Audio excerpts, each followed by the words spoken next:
Wall Street seesawed to close higher on Thursday as investors were reassured by U.S. Treasury Secretary Janet Yellen's comments that measures will be taken to keep Americans' bank deposits safe.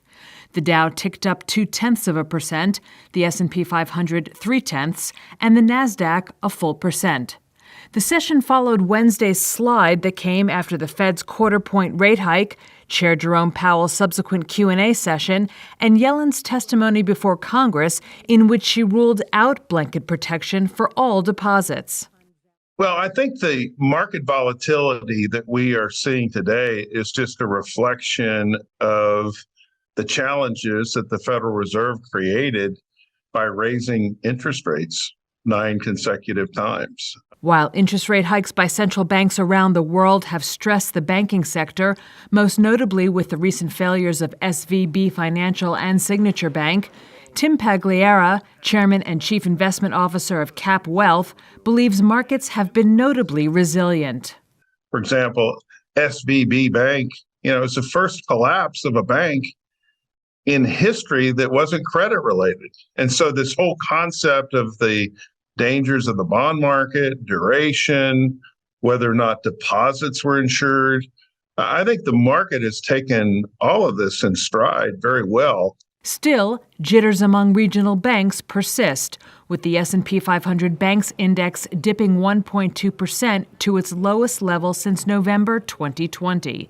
It has now fallen over 40% from its record high in February 2022.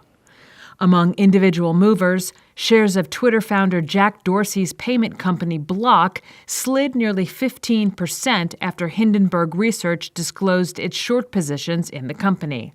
Crypto exchange Coinbase Global dropped 14% in the wake of the U.S. Securities and Exchange Commission's threat to sue the company.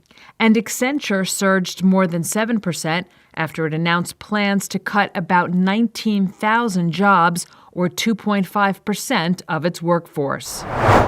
Shares of Jack Dorsey's payments firm Block plummeted on Thursday amid accusations the company fudged its user numbers and customer acquisition costs. A report from short seller Hindenburg Research alleges that former Block employees estimated that 40 to 75% of accounts they reviewed were fake, involved in fraud, or were additional accounts tied to a single individual. Reuters could not independently verify the claims, and Block did not immediately respond to a Reuters request for comment.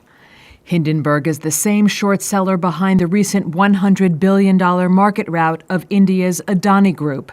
It also on Thursday disclosed its short position in Block.